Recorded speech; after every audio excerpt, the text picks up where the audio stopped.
Samajwadi party की Kairana Lok Sabha seat से सांसद इकरा हसन अक्सर चर्चाओं में बनी रहती हैं। फिर वो सदन में इंग्लिश में भाषण देना हो या फिर सदन में जनहित के मुद्दों को उठाना हो, इकरा हसन काफी सक्रिय नजर आती हैं। और अब एक बार फिर से सपा की युवा सांसद इकरा हसन सुर्खियों में है। दरअसल बीते 26 अगस्त को इकरा हसन का जन्मदिन था। उनके जन्मदिन पर उनको बधाई देने वालों का तांता लगा हुआ था।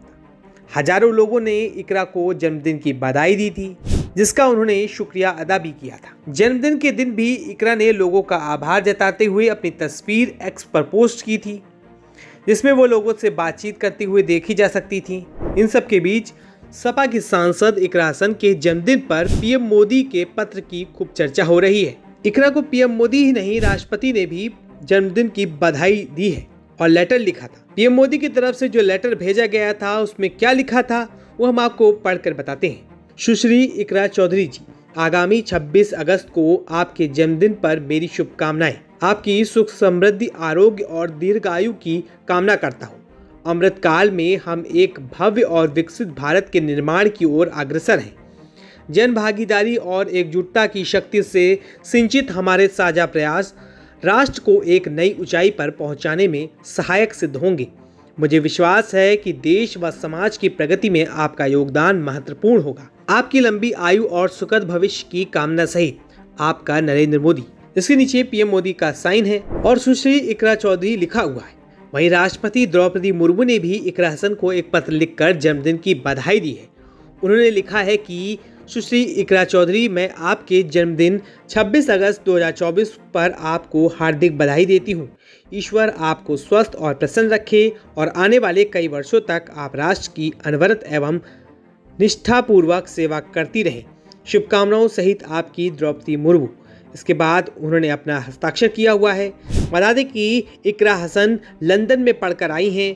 जब वो सदन में बोलती हैं तो मोदी सरकार के मंत्री भी उनके भाषण की तारीफ करते हैं। नई सदस्य आई है इकरा हसन, उसकी सोशल मीडिया में खूब चीज इन दिनों में मैंने उसको देखा है। आज उसकी भाषण भी मैंने, आदरणीय सदस्य की भाषण मैंने सुना। मैं आपकी अनुमति लेके एक लघु मंतव्य दूंगा। बहुत अच्छी बोली। मैं सोच रहा था जब मन से बोल रही थी ठीक बोल रही थी, जब पार्टी वाला चीज आ जाता था थोड़ा भ्रमित हो जाती थी, लेकिन अच्छी बोली, उनको बधाई। वहीं सपा सांसद सदन के अंदर हो या फिर सदन के बाहर, वो अपनी बेबाक राय के जरिए छाई देती हैं। और तो और जब इकरा हसन ने सदन में इंग्लिश में भाषण दिया था तब भी उनकी खूब चर्चा हुई थी और उनका भाषण वायरल हुआ था। उस भाषण का कुछ हिस्सा हम आपको सुनाते हैं। Situation is for the NET and DU LLB entrance examination, the abrupt cancellation and the mismanagement of the NTA is a crucial issue that the government needs to look into. Ma'am, I would also like to bring to your attention the discrimination against minorities in this budget allocation, especially in the case of closure of the Maulana Azad Foundation. Despite the Prime Minister's vision of minorities progressing with Quran in one hand and computer in the other, this undermines efforts to boost educational opportunities. What we also need in today's time is quality STEM education, as outlined by India's National Education Policy 2020, and it is crucial for fostering critical thinking and preparing our youth for 21st century challenges. But ma'am, only 18.4% schools have functional computer labs, and there's a significant gender gap in STEM enrollment, with only 28% of females compared to 36% males.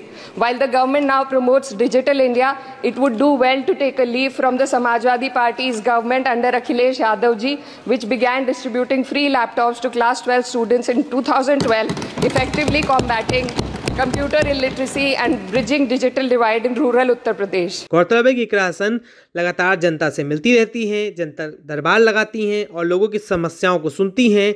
और अब जब उनके जन्मदिन पर PM Modi और देश की राष्ट्रपति ने उनको जन्मदिन पर पत्र लिखा, बधाई दी, जिसकी काफ़ी चर्चा हो रही है।